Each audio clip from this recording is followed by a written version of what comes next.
नमस्कार दोस्तों, welcome to my channel. मैं हूं चांद कुबा। दोस्तों, हम सब जानते हैं कि हमारे देश की गवर्नेंस में अगर एक सबसे बड़ी समस्या का अगर हमें पहचान करनी हो तो वो करप्शन है। करप्शन कोई नई समस्या नहीं है, काफी पुरानी समस्या है। हमारी सरकार ने इसे दूर करने के लिए कई कदम भी उठाए हैं। इसमें कई सारी कमिटीज का गठन किया गया, कुछ कानून लाए गए, कुछ बॉडीज का भी गठन किया गया। आज हम उन्हीं कदम में से एक जो सबसे अहम कदम था वो है सेंट्रल विजिलेंस कमीशन। उसी की आज हम बात करेंगे। हम जानेंगे कि सेंट्रल विजिलेंस कमीशन को कब बनाया गया, क्या ये एक स्टैट्यूटरी बॉडी है या फिर एक कॉन्स्टिट्यूशनल बॉडी है, इसमें कितने मेंबर्स हैं, इनके रोल्स, फंक्शंस, ड्यूटीज क्या क्या हैं। बड़ी इंटरेस्टिंग बात है कि सेंट्रल विजिलेंस कमीशन के जो रोल्स हैं उन्हें over the period of time expand किया गया है, मल्टीपल और इसमें भूमिकाएं इन्हें दी गई हैं। आज वो सारे जो रोल्स हैं आज हम डिस्कस करेंगे। मुझे उम्मीद है कि काफी फ्रूटफुल आज का ये सेशन आपके लिए रहेगा। चलिए शुरुआत करते हैं आज के सेशन से और बात करते हैं सीवीसी यानी कि सेंट्रल विजिलेंस कमीशन की। जैसे मैंने आपको बताया कि 1964 में सेंट्रल विजिलेंस कमीशन का गठन किया गया था एक गवर्नमेंट रेजोल्यूशन के थ्रू। इसके पीछे की वजह थी 1962 टू 1964 के बीच में आई एक कमेटी जिसका नाम था Santhanam committee on prevention of corruption. इसी कमेटी की रिकमेंडेशन के बेसिस पर सीवीसी का गठन 1964 में एक रेजोल्यूशन के थ्रू किया गया। बाद में 2003 में सरकार के द्वारा, पार्लियामेंट ऑफ इंडिया के द्वारा एक कानून लाया गया और उस कानून के तहत सीवीसी को एक स्टैट्यूटरी बॉडी का दर्जा दिया गया।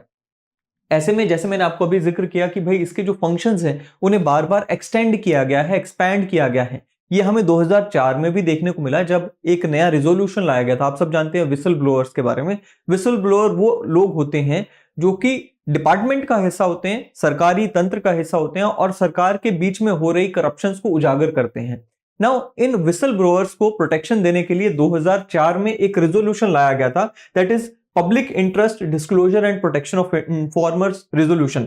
इस रेजोल्यूशन के तहत भी सीवीसी का रोल बढ़ाया गया और सीवीसी को as a designated agency complaints receive करने का और उन्हें उनके ऊपर एक्ट करने की रिस्पॉन्सिबिलिटी दी गई। सो सीवीसी को विसल ब्लोअर्स के रेजोल्यूशन में जगह दी गई। अब बात करते हैं सीवीसी के कुछ और फंक्शंस की। देखिए, जो मेन फंक्शन है सीवीसी का, that is to take action against all the complaints of corruption within the system.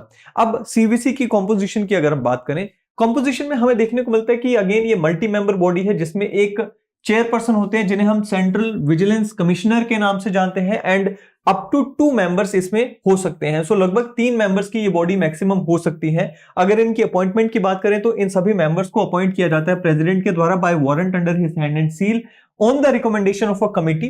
Committee में कौन कौन आ जाता है? Prime minister as its head, union minister of home affairs and leader of opposition in Lok Sabha.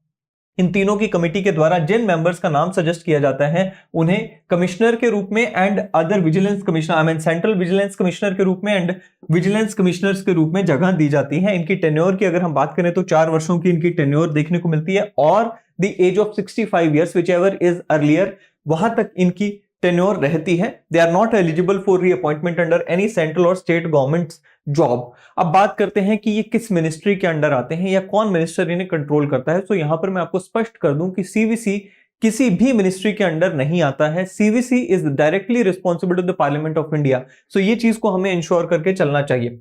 अब बात करते हैं कि इन्हें रिमूव कौन कर सकता है। जो हमने मेंबर्स की बात की यानी कि सीवीसी यानी कि सेंट्रल विजिलेंस कमिश्नर या फिर अदर विजिलेंस कमिश्नर्स की हमने बात की, इन्हें रिमूव करने की power authority president of India के पास है। सेम ग्राउंड्स जो कि हम पहले भी देख चुके हैं अलग अलग बॉडीज के केस में। क्या क्या ग्राउंड्स हैं? ये पहला तो है एडजस्ट इंसॉल्वेंट यानी कि किसी को दिवालिया घोषित कर दिया गया हो, या फिर कन्विक्टेड ऑफ एनी ऑफेंस जो कि सेंट्रल गवर्नमेंट के ओपिनियन में मॉरल टर्पिट्यूड का केस आ जाता है। He engages in term of his office during the term of his office in paid employment outside his office, यानी कि बाहर आप काम कर रहे हैं, वहां से पैसा कमा रहे हैं। In the opinion of the president unfit by the reason of infirmity of mind और बॉडी हो, या फिर कोई ऐसा फाइनेंशियल इंटरेस्ट कहीं पे आपने पैदा कर लिया या फाइनेंशियल इंटरेस्ट आपने कहीं पे जोड़ लिया which is prejudicial to your function as the CVC या फिर कमिश्नर ऑफ विजिलेंस। तो ये कुछ ग्राउंड्स बनते हैं। इसके अलावा अगेन जो पहले हमें देखने को मिलता है वो सेम ग्राउंड यहां पे रिपीट होते हैं कि भाई मिसबिहेवियर या इनकैपेसिटी भी ग्राउंड हो सकता है for the removal from CVC. अब अगर मिसबिहेवियर या फिर विजिलेंस आई मीन इनकैपेसिटी का ग्राउंड है तो सेम प्रोसीजर फॉलो होता है कि प्रेसिडेंट के द्वारा सुप्रीम कोर्ट ऑफ इंडिया को मैटर रेफर किया जाएगा। सुप्रीम कोर्ट के द्वारा एक इंक्वायरी बिठाई जाएगी। इंक्वायरी के अकॉर्डिंग अगर मैटर सही निकलता है यानी कि मिसबिहेवियर या फिर लेट्स से इनकैपेसिटी का केस निकल कर आता है, तब उन्हें रिमूव किया जाएगा। अब मिसबिहेवियर की डेफिनेशन भी हमें यहाँ पे देखने को मिलती है। मिसबिहेवियर में क्या आ जाएगा? फर्स्ट ऑफ ऑल, अगर कोई ऐसा कॉन्ट्रैक्ट जो कि सरकार के साथ किया जा रहा है, उसमें अगर किसी भी मेंबर का इंटरेस्ट है, कंसर्न्ड मेंबर का इंटरेस्ट है, तो वो यहां पर लेट्स से यहां पे मिसबिहेवियर माना जाएगा। या फिर कोई ऐसा कॉन्ट्रैक्ट जो कि सरकार के साथ किया जा रहा है, उसमें से कोई भी मेंबर किसी भी तरीके से डायरेक्टली या फिर इनडायरेक्टली कोई प्रॉफिट कमाता है, कोई पैसा कमाता है, तो वो मिसबिहेवियर की कैटेगरी में आ जाएगा। बात करते हैं इनकी कंडीशंस की। देखिए, salary allowances and other conditions की अगर मैं बात करूं, तो सेंट्रल विजिलेंस कमिश्नर की सैलरी वगैरह सेम होती है as that of chairman of UPSC. अगर दूसरे कमिश्नर्स की बात करूं, जो विजिलेंस कमिश्नर्स हैं, उनकी salary and allowances are same as that of the members of UPSC. और ये जो कंडीशंस हैं या सैलरीज हैं, they can not be varied to their disadvantage after their appointment. बात करते हैं ऑर्गेनाइजेशन की। देखिए, ऑर्गेनाइजेशन में 3 विंग्स हमें देखने को मिलते हैं। सबसे पहला जो विंग है वो है सेक्रेटेरिएट, दूसरा है CTE that is chief technical examiners wing, and तीसरा है CDIs that is commissioners for departmental inquiries. ये तीनों विंग्स के अपने अपने फंक्शंस हैं, एक दूसरे को कॉम्प्लीमेंट करते हैं, एक दूसरे को हेल्प करते हैं। सबसे पहले बात करते हैं सेक्रेटेरिएट की। Secretariat is the main body जिसमें सेक्रेटरी आ जाते हैं, joint secretaries, deputy secretaries and under secretaries and बाकी का ऑफिस स्टाफ आ जाता है जो कि CVC को चलाता है। उसके बाद अगर हम टेक्निकल एग्जामिनेशंस या चीफ टेक्निकल एग्जामिनर्स विंग की बात करें, ये वो यूनिट है CVC का जो कि टेक्निकल इश्यूज, खास करके इंजीनियरिंग से जुड़े हुए जो टेक्निकल इश्यूज हैं, उसमें करप्शन की जांच करते हैं। फॉर एग्जांपल, ब्रिज बना है, बिल्डिंग बनी है, उसमें किस क्वालिटी का मटेरियल यूज करने का दावा किया गया था, असल में कौन सी क्वालिटी का मटेरियल यूज हुआ है, ये सारी चीजों की जो जो विजिलेंस है वो इस विंग के पास आ जाती है।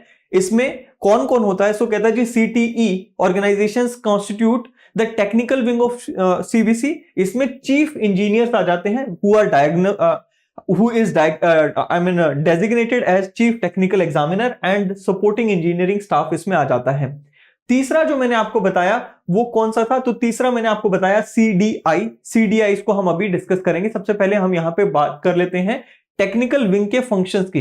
देखिए, जो टेक्निकल विंग का फंक्शन है, जैसे मैंने आपको बताया कि भाई टेक्निकल नेचर के जो ऑडिट्स हैं, इन्वेस्टिगेशंस हैं, वो सब ये करते हैं। सो अगर टेक्निकल ऑडिट आता है किसी कंस्ट्रक्शन वर्क में, गवर्नमेंट ऑर्गेनाइजेशन से जुड़े कंस्ट्रक्शन वर्क में, उसकी विजिलेंस को ये करते हैं। दूसरा, इन्वेस्टिगेशन को करते हैं कि भाई कहीं पे इन्वेस्टिगेशन करना, कोई स्पेसिफिक कंप्लेन आ गई कि इस ब्रिज में मटेरियल सही यूज नहीं हुआ, रोड में सही मटेरियल यूज नहीं हुआ, तो उसको यहां पर ये परखते हैं। गवर्नमेंट को, यानी कि जो गवर्नमेंट की एजेंसीज हैं, जैसे CBI हो गई, CBI को ये हेल्प करते हैं टेक्निकल मैटर्स में, और खास करके जो प्रॉपर्टीज हैं दिल्ली में, उनकी इवैल्यूएशन से जुड़े हुए मैटर्स में ये हेल्प करते हैं। टेंडरिंग एडवाइस और असिस्टेंस टू CVC और chief vigilance officers in vigilance involving technical matters. So बाकी के जो विंग्स हैं CVC के, उनको टेक्निकल मैटर्स में एडवाइस देना वो इनका काम है। अब बात करते हैं कमिश्नर्स फॉर डिपार्टमेंटल इंक्वायरीज। देखिए, as the name suggest, CDI का जो फंक्शन है, as inquiry officers to conduct oral inquiries in departmental proceedings initiated against public servants. So public servants के खिलाफ जो डिपार्टमेंटल इंक्वायरीज कंडक्ट होती हैं, उसमें इनकी भूमिका रहती है। क्या फंक्शंस है, चलिए इनको डिटेल में देख लेते हैं। सो अब मैं यहां पे आपके पास CVC के जितने भी फंक्शंस हैं उनको अच्छे से डिस्कस करूंगा। थोड़ी सी लंबी लिस्ट है, but again these are important, so exam में पूछे जा सकते हैं। ये जो 2 पॉइंट्स आप देख रहे हो, इन दोनों पॉइंट्स में ये कहा गया है कि CVC इंक्वायरी कर सकता है और इन्वेस्टिगेशन कर सकता है in matters relating to government officials, जहां पे करप्शन की कोई कंप्लेन आ जाती है। जो पहला पॉइंट है, इसमें लिखा है कि भाई कोई ऐसा मैटर जो कि सेंट्रल गवर्नमेंट के द्वारा CVC के पास भेजा जाता है, जिसमें एलिगेशन है कि भाई करप्शन की गई है as per the provisions of prevention of corruption act 1988, तो उस केस में CVC क्या करता है? इंक्वायरी करता है, इन्वेस्टिगेशन करता है। दूसरा, अब ये तो क्या था, सेंट्रल गवर्नमेंट कोई ऐसा मैटर जो रेफर कर रही है। दूसरा क्या है, कहता है जी इंक्वायरी या फिर इन्वेस्टिगेशन करता है कोई ऐसा मैटर जहां पे सिर्फ कंप्लेन आई है, सेंट्रल गवर्नमेंट की तरफ से वो मैटर रेफर नहीं किया गया है, लेट्स से नीचे से कोई मैटर आ रहा है उठ के, तो उस केस में भी ये लोग क्या करते हैं, ये वहां पर जाकर प्रिवेंशन ऑफ करप्शन एक्ट के तहत अगर कोई कंप्लेन आती है तो उसमें इन्वेस्टिगेट करते हैं। किसके खिलाफ इन्वेस्टिगेट करते हैं? So members of all India services, जिसमें IAS IPS आ जाते हैं। ग्रुप A के जो सर्विसेज के हैं, सेंट्रल गवर्नमेंट के जो सर्विस और जो सर्वेंट हैं उनके खिलाफ ये करते हैं इन्वेस्टिगेशन, या फिर specified level of officers with the authorities of central government. So ये इन सबके खिलाफ इन्वेस्टिगेशन करते हैं। इसके अलावा और क्या क्या करते हैं, कहते हैं जी टू एक्सरसाइज सुपरिंटेंडेंस और over the functioning of CBI. So basically ये सीबीआई की बात की जा रही है। अब देखिए दिल्ली स्पेशल पुलिस एस्टेब्लिशमेंट जो एक्ट है ये क्या है, ये बेसिकली सीबीआई इस एक्ट के तहत बनाई गई है।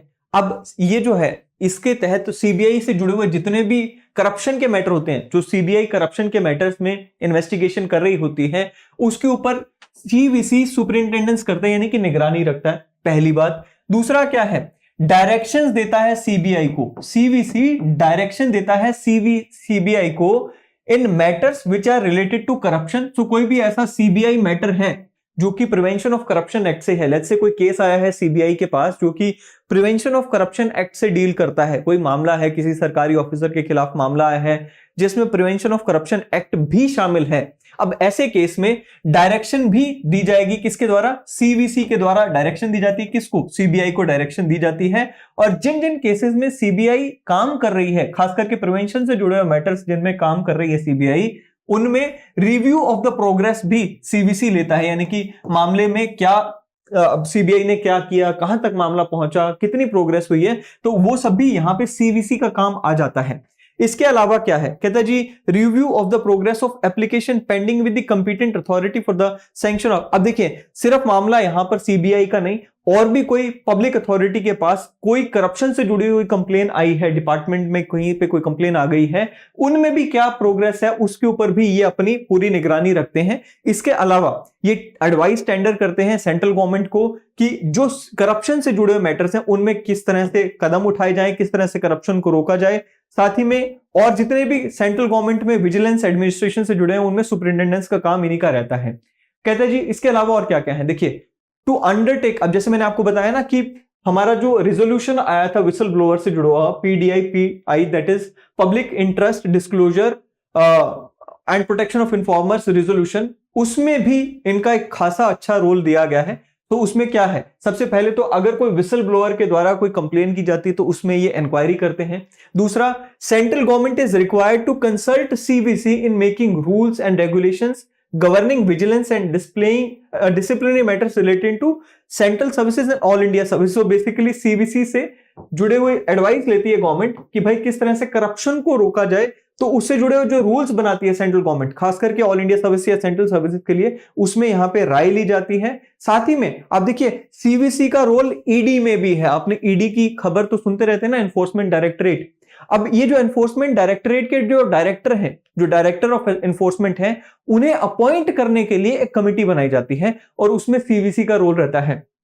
उसमें और कौन कौन होता है, तो उसमें वो जो कमेटी बनाई जाती है जो कि ईडी के डायरेक्टर को अपॉइंट करने के लिए बनाई जाती है, बेसिकली इस कमेटी में एक तो सीवीसी यानी कि सेंट्रल विजिलेंस कमिश्नर आ जाते हैं जो कि एज अ चेयरमैन काम करते हैं, 2 विजिलेंस कमिश्नर्स आ जाते हैं। इसके अलावा secretaries of ministry of home affairs इसके मेंबर होते हैं, डीओपीटी के सेक्रेटरी इसके मेंबर होते हैं, department of revenue in ministry of finance जो है उनके सेक्रेटरी इस कमेटी के मेंबर होते हैं।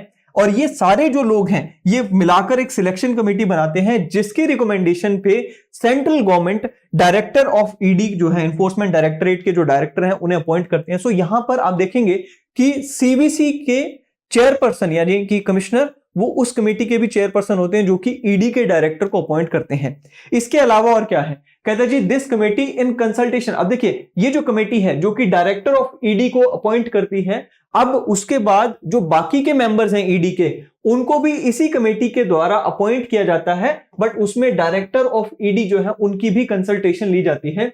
सो recommends officers for the appointment to the post above deputy director of ED. So basically enforcement के जो डायरेक्टर हैं उन्हें अपॉइंट करने के लिए तो सीवीसी एक कमेटी के मेंबर होते हैं, चेयरमैन होते हैं, वो कमेटी ईडी का नाम सजेस्ट करती है, मतलब डायरेक्टर का नाम सजेस्ट करती है। अब जो बाकी के मेंबर्स हैं ईडी के जो कि डिप्टी डायरेक्टर लेवल से ऊपर के मेंबर हैं, उसमें वो कमेटी डायरेक्टर ऑफ ईडी जो है उनकी भी सलाह लेती है। अब क्या है, कहता है जी CVC has been notified as specific authority to receive information relating to suspicious transaction under prevention of money laundering act. तो पीएमएलए के अंडर भी कुछ जो सस्पिशियस ट्रांजैक्शंस हैं उसमें भी स्पेसिफिक अथॉरिटी सीवीसी को बनाया गया है जो कि उनको इन्वेस्टिगेट करेगी। लोकपाल एंड लोकायुक्त एक्ट आया था 2013 में, उसके तहत भी सीवीसी को काफी सारी रिस्पॉन्सिबिलिटीज दी गई हैं। अब कहते हैं जी directorate of prosecution under directorate of prosecution in CBI shall be appointed by central government on the recommendation of CBC। so CBI में भी अपॉइंटमेंट होती है जी डायरेक्टरेट ऑफ प्रोसिक्यूशन जो कि उसके डायरेक्टर हैं। सो प्रोसिक्यूशन क्या होता है? प्रोसिक्यूशन वो एजेंसी होती है जो कि प्रोसिक्यूट करती है यानी कि केस चलाती है। उनके जो डायरेक्टर होंगे उनको भी सेंट्रल गवर्नमेंट सीवीसी यानी कि सेंट्रल विजिलेंस कमीशन की रिकमेंडेशन पे अपॉइंट करेगी। इसके अलावा जैसे मैंने आपको बताया ना, बहुत लंबी लिस्ट है। सीबीआई में कुछ अपॉइंटमेंट्स होती हैं जो सीबीआई में let's say director of CBI, अब यहां पे मैंने लिखा भी है, कहता है जी post of level of SP and above in CBI except the director of CBI, इनकी अपॉइंटमेंट में भी वही कमेटी आ जाती है जो कि इसकी कमेटी में जो कि यहां पर हमने जिसको डिस्कस किया था ईडी के डायरेक्टर के लिए आई थी, वही सेम कमेटी यहां पर भी सीबीआई में भी अपॉइंटमेंट्स में हेल्प करती है except the post of director of CBI. जितनी भी एसपी लेवल से ऊपर की पोजीशंस हैं सीबीआई में, वो सेम कमेटी हमें यहां पे देखने को मिलती है जो कि ईडी के डायरेक्टर के लिए आई थी। उसके बाद क्या कहता है जी, कमीशन हैज बीन एम्पावर्ड यानी कि central vigilance commission has been empowered to conduct preliminary inquiry into the complaints referred by the Lokpal. अब जैसे मैंने आपको बताया कि लोकपाल में group A B C D के जो अधिकारी हैं, अगर उनके खिलाफ कोई कंप्लेन आती है तो उसमें भी सीवीसी को यहां पर पावर दी गई है कि सीवीसी उसमें कार्रवाई करता है।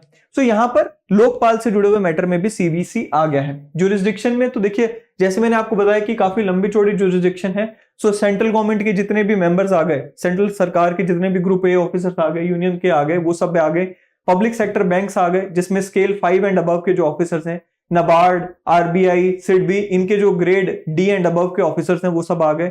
इसी तरह से अब ये पूरी लिस्ट है जिनको अगर कोई करप्शन की कंप्लेन आती है तो उसमें सीवीसी इन्वेस्टिगेट करती है। वर्किंग की अगर मैं बात करूं तो सीवीसी का जो हेडक्वार्टर्स है वो न्यू दिल्ली में है और सीवीसी एक अपना खुद का प्रोसीजर बनाती है और इनकी जितनी भी प्रोसीडिंग्स होती हैं वो सारी जुडिशियल कैरेक्टर की होती हैं। अब बात करते हैं कुछ और फंक्शंस या फिर कुछ प्रोसीजर्स की। तो क्या कहता है जी, कहता है जी सीवीसी, अब ये वाले ना हम वैसे पढ़ चुके हैं, तो सेम ही चीज है, इसको मैं यहां पे दोहराऊंगा नहीं। Vigilance units in the ministries, अब यहां पर हम बात कर लेते हैं। हर मिनिस्ट्री में एक सीवीओ अपॉइंट होता है, that is chief vigilance officer appoint होता है, जो कि उस मिनिस्ट्री का या उस डिवीजन का, विजिलेंस डिवीजन का हेड होता है। सो मैं आपको दोबारा रिपीट करता हूं, हर मिनिस्ट्री में, सेंट्रल गवर्नमेंट की हर मिनिस्ट्री की हम बात कर रहे हैं, हर डिपार्टमेंट की हम बात कर रहे हैं, हर डिपार्टमेंट या मिनिस्ट्री में सीवीओ यानी कि चीफ विजिलेंस ऑफिसर अपॉइंट किया जाता है जो कि उस डिपार्टमेंट के विजिलेंस डिवीजन का हेड होता है।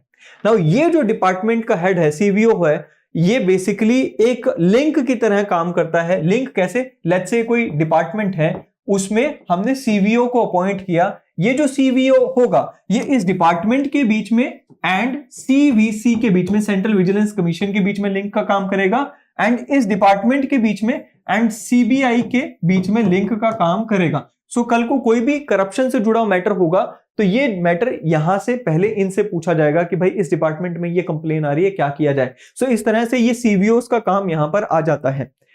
इन सीवीओस का काम क्या होता है? सो ये जो सीवीओ है that is chief vigilance officer, जो कि हर डिपार्टमेंट में होते हैं, ये सबसे पहले तो उस डिपार्टमेंट में विजिलेंस को इकट्ठा करते हैं, इंटेलिजेंस को इकट्ठा करते हैं, करप्शन से जुड़े हुए जो प्रैक्टिसेस हैं उनसे जुड़ी हुई इंटेलिजेंस को इकट्ठा करते हैं डिपार्टमेंट वाइज। दूसरा क्या है? Investigate verifiable allegations reported to him. तो अगर कोई इनके पास, सीवीओ के पास कोई एलिगेशन आ गया कि भाई इस पर्टिकुलर ऑफिसर ने कोई करप्शन की है, उसे ये इन्वेस्टिगेट करते हैं। उसके बाद क्या है? Processing investigation report for further consideration of the discipline authority concern, referring the matter to CVC. अब अंत में ये मैटर जो है, जो सीवीओ के पास आया था, ये सीवीसी के पास चला जाएगा फॉर एडवाइस वेरेवर नेसेसरी। सो उनकी एडवाइस लेने के लिए ये यहां तक पहुंच जाता है। सो ये था जी आज का हमारा मैटर। इसमें लक्ष्मीकांत में अगर आप जाते हैं तो उसमें विसल ब्लोअर्स एक्ट को भी कवर किया गया है। आई पर्सनली बिलीव कि विसल ब्लोअर की जो वीडियो है वो एक्ट की वीडियो सेपरेटली बननी चाहिए, so that we can do justice with that also. So उस वीडियो को मैं सेपरेटली ले आऊंगा। आई होप कि सीवीसी के ऊपर आपको काफी क्लैरिटी मिल गई होगी। आज की वीडियो में इतना ही। वीडियो पसंद आए तो इसे लाइक एंड शेयर करना ना भूलें, चैनल को सब्सक्राइब करना ना भूलें। फिर मिलेंगे, till then thank you, have a great day ahead.